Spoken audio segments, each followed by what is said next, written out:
This is the Ballroom State of Mind podcast, episode 121, Limbo and Locking In.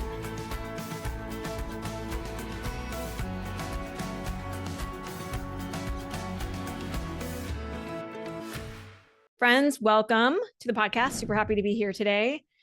I am going to introduce a couple of new tools to you today. And a lot of times in coaching, this was like so confusing to me when I first started coaching because people talk about coaching tools. And in so many cases, a coaching tool is just a concept. It's just like a thought. It's just like something, an idea we had, and we're introducing it to you. But by giving you the concept, it gives you something to like latch onto that can help you move forward. So I want to offer you these tools today. And they're kind of connected, and they're actually related to a podcast I did like in the middle of last year called Glitches. Okay. And that was number 105. And I just re-listened to it, and it's a quick one. It's worth another listen if you haven't listened to it in a while. But in that episode, I gave you the idea of a glitch. And this was the term that I used for when, you're dancing and you're kind of in the zone or doing whatever you do. And then you have that moment where your brain kind of just like drops out of your head. You forget choreography, or you get confused, or you get kind of shocked, or something happens that you weren't expecting, and you just like, wow, and it's a glitch. Okay. Sometimes it could be a mistake, but really it's just like one of those moments that's just like one of those weird moments that happens when you're dancing under pressure. So I called that a glitch. And what I want to add to that today is two more terms. So I want to add on limbo and locking in. And I'm going to explain these. Okay. So I saw a post where limbo came from, and it makes sense. It'll make sense to you. I saw an Instagram post. It was like a reel, and somebody was talking about limbo, and they were talking about athletes when they're in the zone. And it's kind of like the glitch, but the limbo is the period of time that you remain like the glitch happens, and then you're like in shock and you're in limbo because you're past whatever just happened, but you're not like reconnecting and back in the moment yet. So you're in this like alternate universe where you're just sort of in limbo. Okay. And it used this term, which I loved, because limbo can feel like I'm not here, I'm not there, I'm just in the middle, and you're kind of in shock, you're a little bit frozen. And dancers will commonly find themselves in kind of this limbo moment. Sometimes it's like, performance pressure, like there's just pressure, and like anxious thoughts can kind of interrupt our focus, or just the pressure of it can make our brain do weird things, like I've told you many times. It could be an external distraction, like I've described before, where I'm dancing and all of a sudden I make eye contact with a spectator in a certain way, and all of a sudden my brain's like, wait, people are watching me. And then I get like distracted and forget what I was doing and lose my place in the choreography.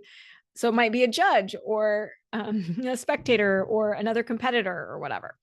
It can also just be like fatigue, like mental fatigue, physical fatigue, and our stamina is just not what it could be. And so we might lose track of choreography in the middle of the routine. And a lot of times it's just due to like an unexpected thing or an unexpected mistake. I saw a reel the other day on social media where a couple was dancing, and I don't know if you've seen it, but the lead, the male, they were doing a jive, and he like did a kick, and they were pretty close to each other, and he swept her leg and she fell right down. Like, well, nobody was expecting that. So a moment like that can like really break our focus and put us in limbo. And what limbo feels like can be like a moment of panic. It can just feel like uncertainty. It can feel dissociative, where we're just like confused or like disconnected from our body, and disconnected from the dance, and disconnected from our partner. Or sometimes your brain in that moment can start racing, but it can't really get on any specific track. It's just like a storm in there, and we can struggle to get back on track. So here's the thing about limbo is you might be thinking, like a lot of my clients, that shouldn't be happening. That if you are glitching out and you're in limbo like that there's something wrong with you, or that you're doing something wrong, or that you weren't prepared enough. And I just don't think that's true. I think the people who are the best at what they do, high-level athletes, professionals, whatnot, I don't think that they do everything perfectly all the time. They certainly prepare a lot more than the average person. They prepare to minimize the surprises, of course, but they're not afraid of surprises or glitches or even making mistakes.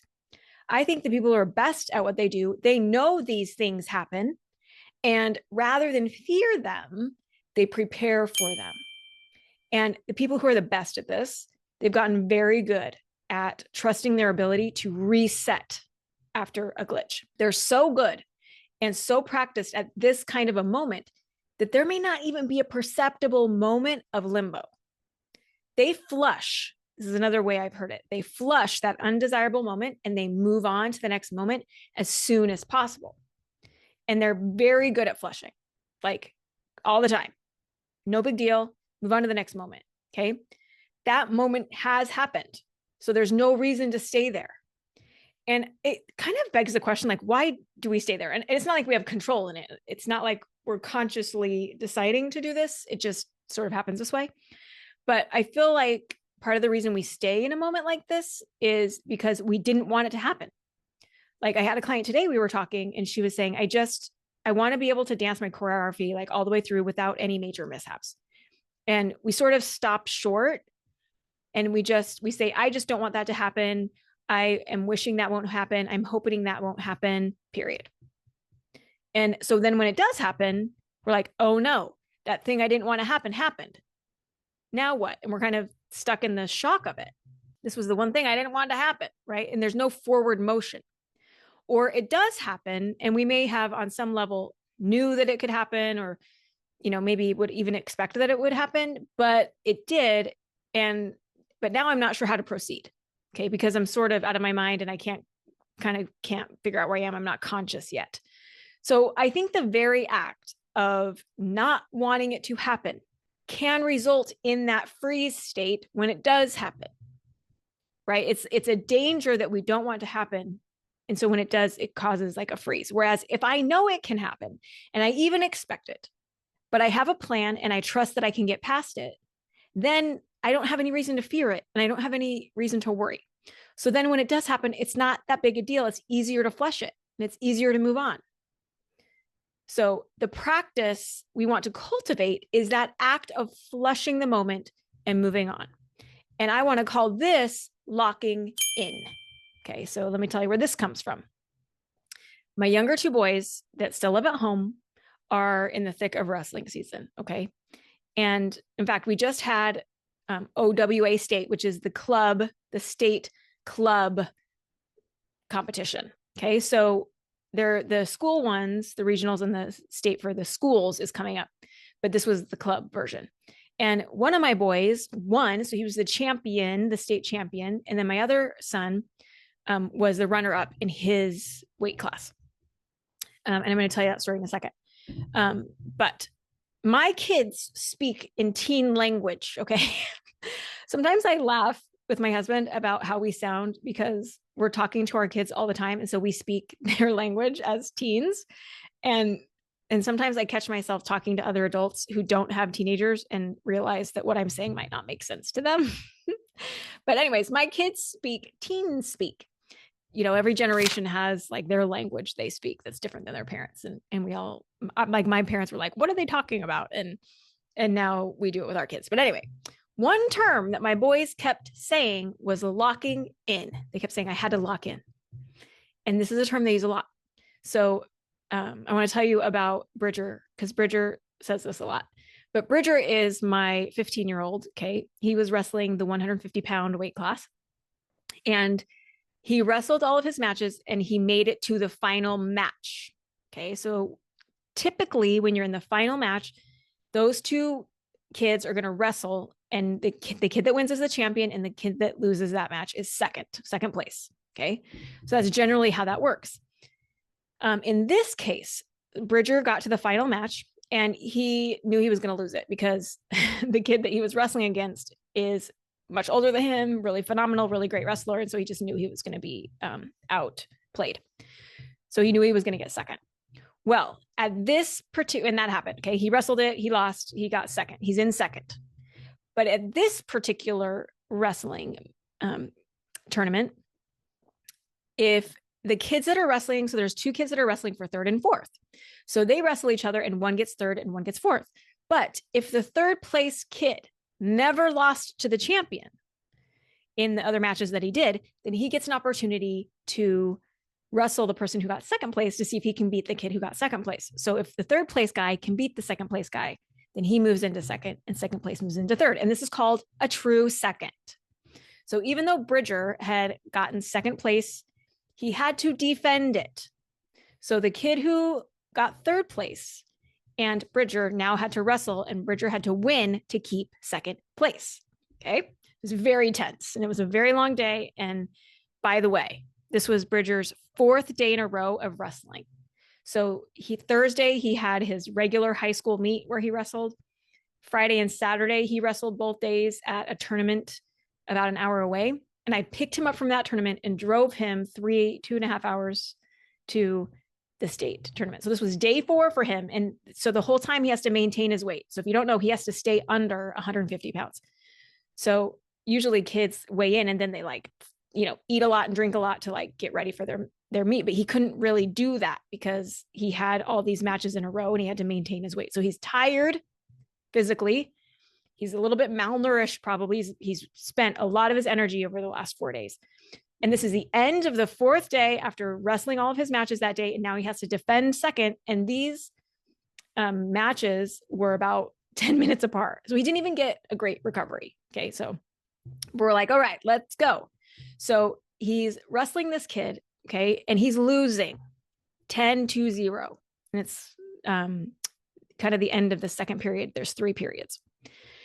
And he's losing 10-0. And I'm like, oh no. And there was one time, okay, he got put on his back, which you just really don't want, because once you get put on your back, it's hard to get out of that. And that's, where it's most precarious, because if you get pinned, it's because you're on your back, right? So you don't want to get on your back. So I see Bridger get on his back, and I see this moment in his face.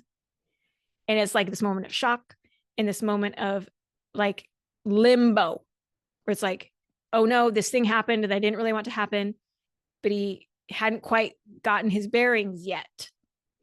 And he was low-key pinned, is what my other son said. He said he's low-key pinned.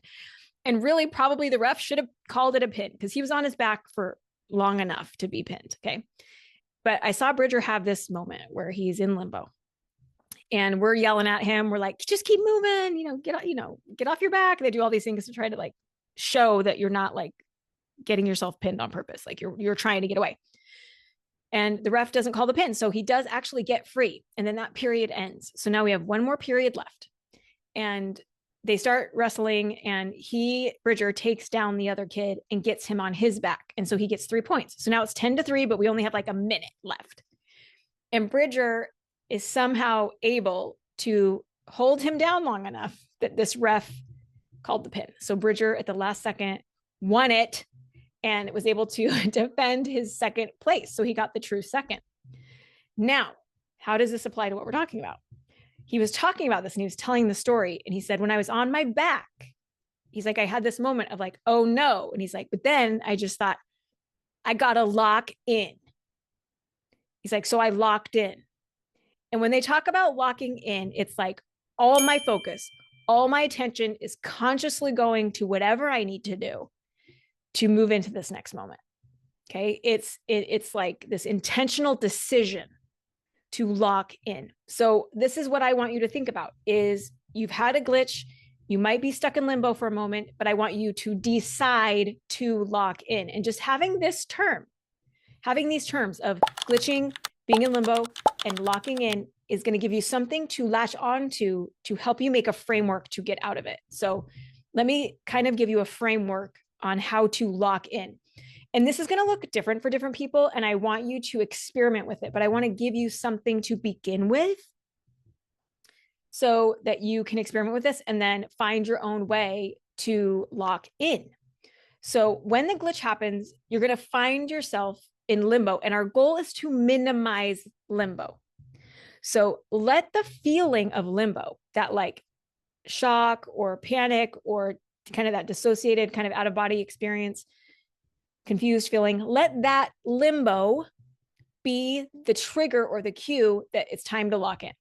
Okay. So it's like a floating feeling, whatever, but that's the cue for whatever you're going to devise that you do next.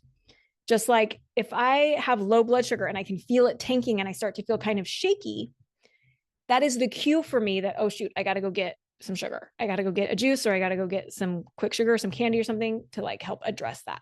So the feeling is the cue. Okay. So you feel the limbo and it's like, oh, shoot, I got to lock in. Okay. That's what will trigger you to bring in your process. And it's okay if in the beginning it's conscious, which means we have to like actually think about it. And it takes more time than we'd like. And we're in limbo longer than we'd like. But over time and with repetition and practice, limbo will get shorter and shorter and shorter until it's virtually imperceptible. And eventually it will be probably gone, where just the glitch itself will help initiate the flushing and then the locking in.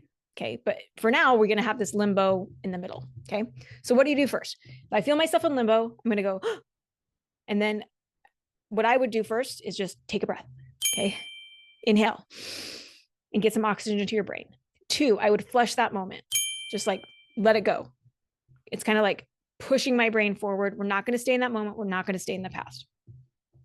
I know this is easier said than done, but I promise you, if you consciously work on this, you will build a process for this and it will work. Okay. So flush it. 3, use a cue word. You could just say, I got to lock in. That's what my boys say. I got to lock in. You can say reset. You can say reboot. You can even use the word flush if you want as like your cue word that we're starting to lock in. Okay. So 1, take a breath. 2, flush the moment. 3, use the word that you want to use. Lock in. I got to lock in. And then 4, anchor yourself to something. You need something to bring you back into this like present moment. So I would recommend something like something physical in your reality, like your connection with your partner, like focusing on where your hand is connecting with them, if it's hand in hand or if it's like hand on a shoulder or whatnot. You can also anchor yourself into the floor. With dancing, obviously, we're always connected with the floor. So you can use that as your anchor to anchor you back into reality and actually like feel the way that your feet are pushing into the floor. If you're better with sound, sometimes focusing on the music and listening, telling yourself, what's the song? Listen to the song. Sometimes that can be a cue for somebody to help anchor you into that moment. Or you can even look for something specific. Look for a color. Look for a judge. Look for a spectator. Like, what is it going to be for you that's going to anchor you back into reality? And then in that moment, we're making the decision to lock in. Okay, it's a conscious decision. So again, 1, take a breath. 2, flush it. 3, keyword, like lock in. 4, anchor yourself and then decide. Number 5, just decide. We're locking in. We're moving forward. Let's go. Now you have to allow some space for this to develop. Okay. You got to practice it. You got to like make it a habit. And in the beginning, like I've heard people say, yeah, I tried that. And to me, this is like a recipe. This is like a recipe where you put the ingredients together and you make it. And maybe that recipe didn't turn out exactly like you wanted. And so you can just say, oh yeah, I tried that. It didn't work. Or you can tamper with the recipe a little bit. You got to massage it. You got to figure out what parts of that recipe did work. What part of that recipe did I like? And what parts can I massage and keep working on? And I'm going to keep working on this recipe until the dish turns out. Okay. It will work. But if you try it one time and it doesn't quote unquote work for you, then you just haven't even really done it. Like it's a practice. It's something you develop. Okay. Now, some things to remember is in this process, I want you to remember this key concept that glitches can't be a big deal to you.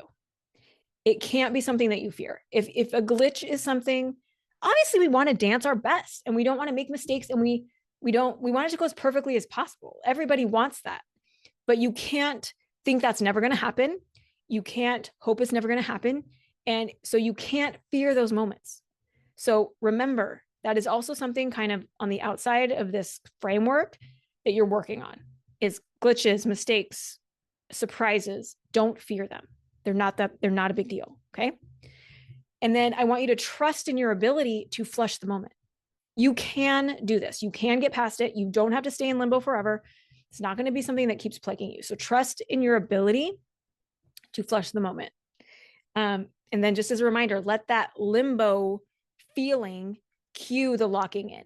So even just in your mind, go, oh, glitch. Oh, there's a limbo. Time to lock in. And then create your process around it. And I promise you, the best dancers they experience this. They experience a glitch. They experience limbo from time to time.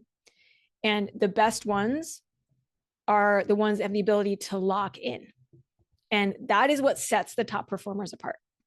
So you can train your mind to do this. You can train your mind to refocus and get faster and faster at it. I promise. So here's a challenge for you is to identify for yourself a recent limbo moment. Okay.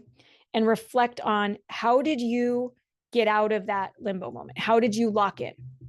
And let that be the starting point for your recipe. Okay. And then start to massage it and play with it and look for opportunities to practice locking in. Okay. I love you guys. I hope you're enjoying the podcast. I'm working a little bit on, trying to get it to you every single week. But if it's every 10 to 14 days, I'm still okay with that. And there's so many good, when I went back and listened to Glitches number 105, it was great. There's so many good episodes. I have 121 episodes, my friends. And if you haven't gone back to listen to any of them, you should, because you have changed as a dancer since you first started listening, and you're going to get new things from those podcasts. Okay. Keep sharing it. Keep coming back. I love you guys. Catch you again soon.